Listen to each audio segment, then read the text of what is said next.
آج جو مصیبت ہمیں ملی ہے کل اللہ اس مصیبت کے بدلے میں اگر ہم صبر کرتے ہیں تو ہمیں اس کا اجر دے گا. یعقوب علیہ السلام کا بیٹا چھن گیا بچپن میں, ساری زندگی غموں میں گزری. کیا یعقوب علیہ السلام نے کسی موٹیویشنل اسپیکر کی تقریر سنی تھی اس غم سے بچنے کے لیے؟ بولو نا. کیا کسی نفسیاتی ڈاکٹر کے پاس گئے تھے کہ جی میں کاؤنسلنگ کریں میری, آپ میں بہت پریشان ہوں؟ یعقوب علیہ السلام کے زبان پہ ایک جملہ تھا, اعلم من اللہ ما لا تعلمون, میں اللہ کے بارے میں وہ کچھ جانتا ہوں جو تم نہیں جانتے. اس غم میں بھی میرا رب مجھے کچھ نوازنا چاہتا ہے. جب تک اللہ آپ کی زندگی میں نہیں ہوگا غموں سے تسلی کسی کا باپ بھی آپ کو نہیں دے سکتا. ایبیوزنگ لینگویج پہ میں پیش کی معذرت کر چکا ہوں. میں ابے تبے پہ بھی آتا ہوں اور باپ دادا پہ بھی. ہم جب بچپن میں پھڈا کرتے تھے نا, وہ کہتے تیرا باپ بھی یہ کام نہیں کرتا. آپ اسرار ہیں, کیا نام ہے آپ کا؟ اچھا ہمارے دوست ہیں اسرار, بالکل آپ کی شکل کر رہے ہیں. چھوٹے کیسے ہو گئے تھے؟ تھوڑے باریک تھے, کئی سالوں سے ملا نہیں ہوں میں ان سے. تو ہم جب بچپن میں لڑتے تھے تو اسکولوں میں لڑتے بھی تھے الحمدللہ. اب تو اسکولوں میں لڑنا بڑھنا چھوڑ دیا. یہ بھی نیچرل نہیں ہے میرے بھائی. ڈپریشن میں جا رہے ہیں بچے اس سے. بچوں کے بہن بھائی ہوا کرتے تھے آپس میں لڑتے تھے, وہ یہ نیچرل ہے. اس سے ان میں کانفیڈنس پیدا ہوتا ہے, برداشت پیدا ہوتی ہے. ایک ایک دو دو بچے ہوتے ہیں, وہ کس سے لڑیں گے جا کے؟ لہذا وہ چھوئی موئی بن جاتے ہیں. بڑے ہو کے ذرا سی بھی ڈپریشن برداشت نہیں کرتے. آپ کو پتا ہے مالداروں کے بچوں میں ڈپریشن کی بیماری اور دماغی توازن خراب ہونے کی بیماری غریبوں کے بچوں سے زیادہ ہے. کیوں؟ اس کو کوئی ٹینشن ہی نہیں ملتی کبھی, نہ کبھی ڈانٹا, نہ کبھی مارا اما نے, نہ کبھی ڈانٹا, کچھ بھی نہیں. ہر خواہش پوری ہو رہی ہے. بچے کی اوپر کی سیٹنگ کیا ہو جاتی ہے؟ آؤٹ. غریب کا بچہ بات بات پہ ماں سے چپیٹ کھاتا ہے.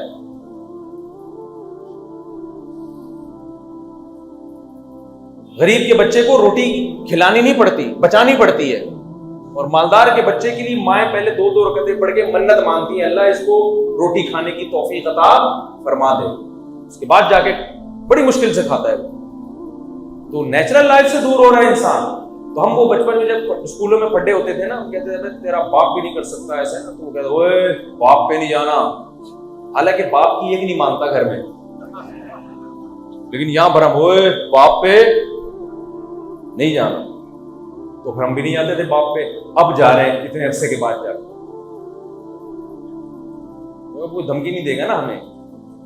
تو میں آپ سے کہہ رہا ہوں کہ جو موٹیویشنل اسپیکرز جو مذہب کو نہیں مانتے, جو مذہب کو مانتے ہیں ان کی بات الگ ہے. ان کے پاس آپ کے غموں کا علاج نہیں ہے. انسان کو غموں میں تسلی وہ ذات دے سکتی ہے جو غم دور کرنے میں اسباب کی محتاج نہیں.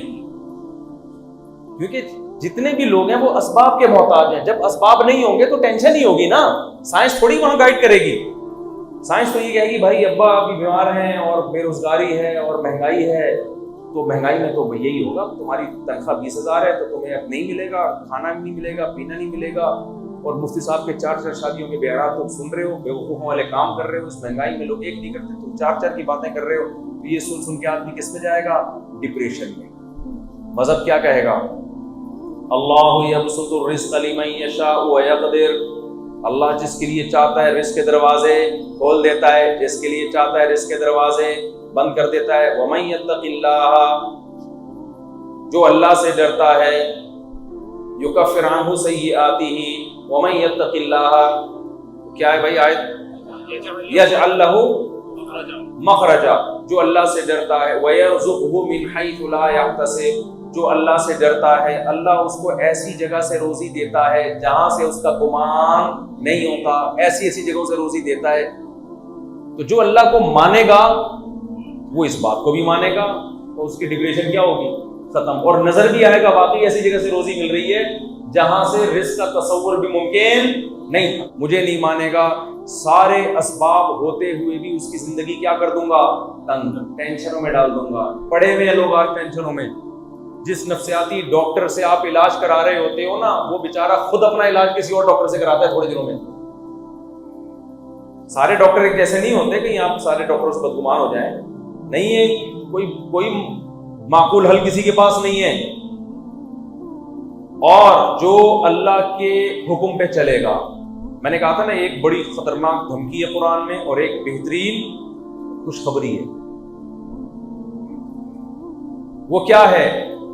اللہ فرماتے ہیں فَلَنُحْيِيَنَّهُ حَيَاةً طَيِّبَةً. اس سے پہلے والا لفظ کیا ہے؟ ہاں، من عمل صالحا من ذکر او انثى وهو مؤمن. جو نیک عمل کرے گا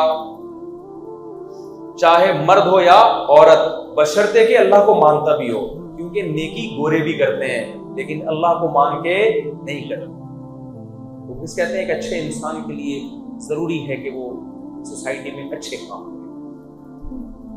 سمجھ آ رہی ہے؟ دل نہ دکھائے کسی کو. ان کی نظر میں ایئر ہوسٹس بہت اچھی ہے کیونکہ سب سے اچھے اخلاق سے پیش آتی ہے. اسلام کی نظر میں اگر وہ اپنے ابا اماں سے بھی اسی تمیز سے پیش آتی ہے تو بہت اچھی ہے وہ. اگر ابا اماں سے اس طرح سے بات نہیں کرتی، میاں سے اس طرح سے بات نہیں کرتی، تو اللہ کی نظر میں وہ اچھی بولو نہیں. تو اللہ کہتے ہیں جو میری یاد سے اعراض کرے گا، جو نیک عمل کرے گا، وَهُوَ مُؤْمِنٌ، بشرطے کہ مومن بھی ہو، فَلَنُحْيِيَنَّهُ حَيَاةً طَيِّبَةً. اتنا بڑا دعویٰ کر لیا نا قرآن میں. قرآن کہتا ہے کہ میں قسم اٹھا کے کہتا ہوں، لام تاکید کے لیے اور نون بھی تاکید کے لیے، ہم ضرور 3 دفعہ ضرور کا لفظ لگایا اللہ نے. لام تاکید، نحیینہ میں نون تاکید ثقیلہ، جو 2 تاکیدوں کو فائدہ دیتا ہے. یعنی اللہ کہتے ہیں فَلَنُحْيِيَنَّهُ حَيَاةً طَيِّبَةً، ہم ضرور اس کو اٹریکٹیو زندگی دیں گے، پرکشش زندگی دیں گے، پاکیزہ زندگی. پاکیزہ کا مطلب وہ پاکیزہ جس میں اٹریکشن ہو. دیکھو جب صاف ستھرے کپڑے پہن کے انسان پاکیزہ نہا دھو کے آتا ہے تو اٹریکٹیو ہو جاتا ہے نا وہ. کل میں گھر سے باہر نکلا نا، ہماری گلی کے الحمدللہ گٹر بھرے ہوئے ہیں کراچی کے پورے. اللہ کا بڑا فضل ہے الحمدللہ، اس کی وجہ سے ہمارا امیون سسٹم بہت پاورفل ہو گیا ہے. اب کراچی کا بندہ گٹر میں گر کے بھی نکل آئے نا بیمار نہیں ہوتا الحمدللہ. تو حسب معمول میں سعودی عرب سے آتا ہے نا جب آدمی کسی دوسرے ملک سے، 3-4 دن تک بدبو سے دماغ سڑا رہتا ہے اس کا. لیکن یہ سوچ کے تسلی ہوتی ہے کہ پہلے بھی کئی دفعہ باہر بیرون ملک سے آئے تھے، 5-6 دن میں الحمدللہ بدبو ختم ہو گئی تھی. بدبو نہیں ختم ہو رہی تھی، ہم آتی ہوتے. ایک خاتون کی شادی ہوئی، بھنگیوں میں گئی وہ شادی ہو کے نا. تو جب گئی ہے تو ساس سے کہتی ہے 1 ہفتے بعد کہ دیکھ میں جب سے تیرے گھر میں آئی ہوں نا، پہلے بدبو تھی، میرے آنے سے وہ بدبو ختم ہو گئی. ساس نے کہا کم بخت، تیرے آنے سے بدبو ختم نہیں ہوئی ہے، تو بدبو کی عادی ہو گئی ہے. کیونکہ میں بھی جب نئی اس خاندان میں آئی تھی مجھے بھی بدبو آتی تھی، 1 ہفتے بعد مجھے بھی آنا بند ہو. تو کراچی میں الحمدللہ نہ گٹر کے ڈھکن مکن بھی نہیں ہوتے، ابلتے رہتے ہیں. تو ہمارے گھر کے باہر گلی میں پورے گٹر ابل رہے تھے. تو کل میں گھر سے باہر نکلا تو مجھے ایک گٹر کے اوپر نا اتنا حصہ نظر آیا ایک بندے کا.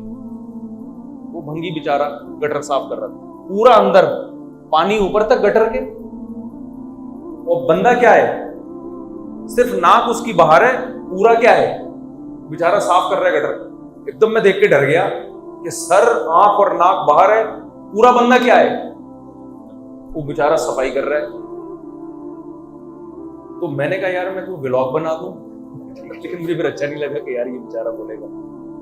وہ بات میں پتہ نہیں کس پہ بتا رہا تھا، یہ باقی کس بات پہ سنا رہا تھا. ہاں اب آپ مجھے ایک بات بتاؤ، وہ جب گٹر میں ڈوب کے بیچارہ نکلے گا، ہم بچپن کا بھی ایک واقعہ یاد آتا ہے. ایک دفعہ ایک بھنگی بیچارہ گٹر میں سے نکلا ہے نا تو سر پہ اس کی چیزیں رکھی ہوئی تھی. وہ اس کو پتہ ہی نہیں میرے سر پہ کیا رکھا ہوا ہے. ہم مذاق اڑا رہے بچے اس کا، ابے یہ کیا لے کے ٹرنٹ تھی اس کی، وہ کیا لے کے گھوم رہا ہے. اب آپ مجھے ایک بات بتاؤ، وہ تو بیچارے کی جو بھی ہے کم از کم ڈکیتی تو نہیں کر رہا نا وہ، لیکن اٹریکشن ہے اس میں کیا؟ اگر وہ باہر نکلے اور کہے مفتی صاحب میں آپ سے بہت محبت ہے، آپ سے گلے ملنا چاہتا ہوں، میرے کتنے بھی اچھے اخلاق ہوں میں مل لوں گا. میں کہوں گا بھائی اگر میں تجھ سے گلے ملا تو مجھ سے کوئی گلے نہیں ملے گا. اس سے کیا پتا چلتا ہے؟ گندگی میں اٹریکشن نہیں ہے. لیکن بعض دفعہ ایسے بھی ہوتا ہے، میں خوشبوؤں میں بہت، میرا ذوق بہت ہی تھوڑا سخت قسم کا ذوق ہے. ہر خوشبو مجھے پسند نہیں آتی، بہت کم خوشبوئیں پسند آتی ہیں. اکثر کوئی خوشبو لگا کے آئے نا تو میں اس سے 2 کلومیٹر دور بھاگ رہا ہوتا ہوں کہ میرے نہ لگ جائے کہیں.